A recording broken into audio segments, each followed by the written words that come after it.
let me give you just 5 secrets that I thought about that I did not know when I was sitting here as you 30 years ago. And no particular order, but I thought I would mention them. The first thing I think I've learned since then over the course of years is it is not a race.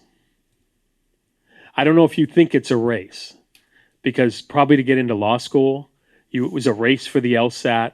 It was a race for this. You'll hear about the bar exam. I remember thinking at the bar exam, a woman left next to me day 2, and a guy left day 3. And my thinking was, yeah, okay, that's 2 less that I have to worry about. That was my mentality, was just like dog eat dog, got to get through it, 3-day exam. And I've learned over the course of my practice, it is not a race. If you think it is, you're missing the point. I would suggest taking your time a little bit more. For example, if you have a chance to go do a master's, I did a master's in public administration, go do it.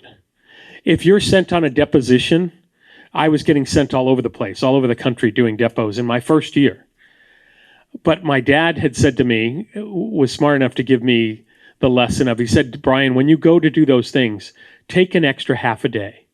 Go see that museum that's in that, I'm in the middle of Dayton, Ohio, right? And the Wright brothers, their little shop is right there with the bicycle shop. And then the Air Force Museum. Or Canada, I'm negotiating an agreement, an OEM agreement. I went halibut fishing and caught the largest. Take the time when you're doing this. Don't let the world and the billable and everything cause you to just, freeze up. I get it. I understand why. You want to succeed. You all got here because you were hardworking, doing your homework, getting it. But take the time for yourself to be good to yourself. I learned early on that no matter what happened in the morning, I always woke up by myself. Right? No matter how, you might be with your loved one, love of your life. You might be with family and friends. You might be traveling. But at the end of the day in and day out, the one thing that was true for me during my career was I always woke up by myself or with myself. And if you're not your own best friend, you're really not helping it. If you're just beating yourself up, you're doing yourself no good. Be your own best friend. Be kind to yourself. These are hard professions. This is a hard profession, and it's getting harder in a sense. It's getting more rewarding, right? We're making more money than we made. We're making more. We have the ability to be other officers. We have the ability to do other things. But it's harder in that everything involves a lawyer nowadays. You cannot do business. When I'm out there in business, whether it was at NVIDIA, whether it was at Synopsys, hardware, software, SaaS, I've done it all. Right, taking companies public, laying off folks, doing whatnot. Everything requires an attorney nowadays, and it's almost like you can't. My business people don't want to travel unless they've got an attorney, or at least I'm available by phone, and that feels pretty good. I mean, it's nice to be needed. It's nice to be engaged, and I engage with my partners. That's a partnership that I have, right, with my outside law firms. Gone are the days where I view my law firms as it's us against them and we need to cut their rates and they're doing. No. My law firms are my best friends. They're my partners, right? They are people who help me to be successful, and I look for ways to help them to be successful. If it isn't a symbiotic relationship, and if you're not thinking about it that way, then you're doing it wrong. You're doing it all wrong. They should be some of your best friends, the people you want to work with. When I need support, when I need to reduce rates, or when I need to figure out something different, it's my partners at the law firms that I go to.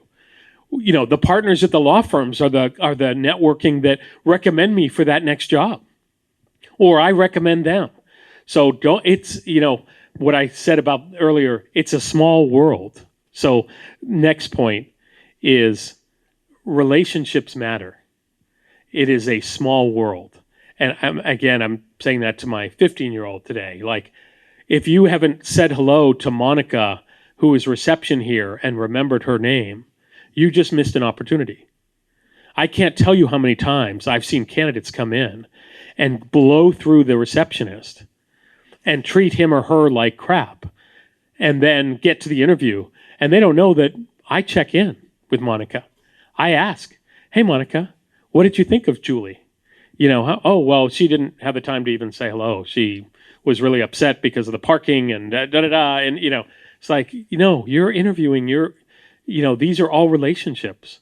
I say hello to my waiter. They all know me. They know when my birthday is. Think about that as you start to think about practicing, is that what are your relationships? And not just with your boss. I get it, the partner, yes, you have to have that. That's really important. What are your relationships with the gardener? Do you ever say hello to him when you come in? Right? I still have relationships with people who, the guy who brings carpeting is a guy who I reference to get to move into my neighborhood. Right? Think about that. I learned that not from my parents. My dad didn't. My dad taught me, be the best at what you do and work the hardest. That was all he taught me. Bless his heart. And that's what I did. I didn't learn till mid-management that there's a third leg to that stool.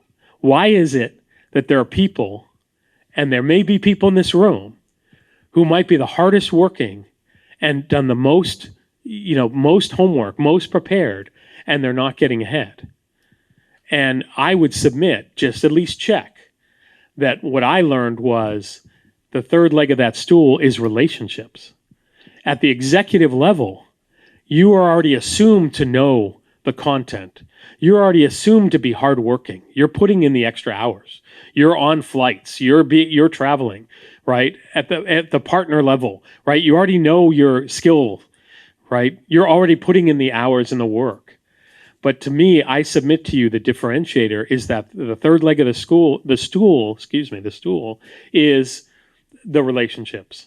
And I can't tell you how many times as an executive I've been able to go to somebody and say, I can't figure this out. Can you help me? I'm not getting it. It's a spreadsheet, and I used to be good at math 30 years ago or 20 years ago, but you're fabulous at this. Can you just look at my spreadsheet and tell me what I'm doing wrong? Or can you look at my PowerPoint and I just want to get your feelings on it and get your feedback on it. Can I take you to lunch and let me just show it to you? Those kinds of relationships where you're asking for help and you're building relationships and you're working out, don't just sit in your cube. Don't sit in your office. Even if you're an introvert, that's okay. Plenty of introverts do fantastically in this profession, right? As we get more neurodiverse, I think you're going to see more and more different skill sets of people coming into our profession, which is fantastic. But that doesn't mean that relationships aren't still really key. Any questions about that? Anybody have any other comments, thoughts, stories? I don't want to forget integrity, right? What is integrity? It's what you do when no one's watching, right? It's whether you pick up that trash off the floor when, you didn't throw it down, you didn't drop it, but no one's paying attention. Do you pick it up? Do you clean up the place? Somebody's left something. What do you do? And one thing I would say that has been crucial to me is I've seen throughout my career situations where it's very tempting as you get into these positions where you're the counselor. Very soon here, people like me are going to be relying on you. I need to get the answer. I need to know what you think I should do in this situation. What is your judgment? I can Google the law, remember, right? The law is not hard for me to get. I don't need you guys for the law, honestly. I either know it or I can Google it. I can figure it out. It's the application of the law to the facts. It's the judgment about situations, right? That's where you should be focusing your time as you move up, right? Because that judgment is what I'm going to be coming to you for, to say, I've got this situation. I know the laws over here says this. There's some laws over here that say that. What's the right thing for us to be doing as a company? What's the right business decision?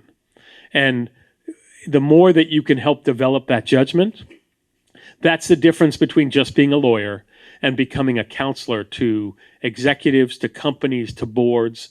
My board rarely asks me what the law is. They ask me what they should do. They ask me, what do you think? And my partner, one of my partners at Pillsbury, I ask him, hey, give me your sense of this. I'm not asking him what the law is per se. So keep that in mind in terms of both integrity and in terms of looking at the bigger picture. Let's see. I think I'm down to my last one, which is just again, when I come back to putting myself in your seat, I was gung-ho. There were 14 of us at Bronson at the time, 14 new hires. And it was definitely competitive. There was definitely a sense of, who's getting to go to the deposition, who's stuck in the library, there was definitely a sense of all that. And I can tell you when I grew up, not too many people realize, but when I grew up, I have a severe hearing loss, a disability, if you will. I have 80% hearing loss of my right ear. And so you'll tend to see, if we're in a crowded thing, I'll tend to try to read your lips, right? Or I now have a hearing aid. I didn't all growing up. But I think, again, my mom, bless her heart, it wasn't about disability. It was about you overcome, you get an accommodation. She sat me in the front row, went to the teacher, said, you're going to sit on the right side. And I think probably made me a better student because I couldn't mess around in the back of the class. I had to be on the front row listening. And I sort of learned early on that all of us have something. I'll bet if I went to each one of you, you have something that is a weakness, something you feel like, oh, I wish I had more of this. I wish I had less of that. I wish if only I hadn't had this back. And I would just say to you, I get it. And but as much as you can, look for an accommodation, find a way around it. My mother just didn't let me believe that, she just said, you work through it. She took me every year to a hearing doctor, and eventually I got hearing aids. But all through school, I had to deal with it, and I just dealt with it. And just don't let that stop you. Find a way to fix it. The other thing was, and this is the last thing I'll touch on before opening it up, is I was an incredibly sensitive kid. What I tell people and what my close friends know about me, I've said to them, if people had any idea how sensitive I am, they would never believe that I'm in this profession. They would never believe that I have that resume, right? I mean, my three kids are here, they'd be at an AT&T commercial, I'm bawling. Every movie, they're looking over, Dad, you're embarrassing, can you please stop crying? But you know what I realized in the last 15 years is that my secret superpower is my sensitivity. I, over time, developed that into something where I read the room, because I was always that new kid. I was always that small kid. I was always that deaf kid. It was always something that separated me from everybody else, right?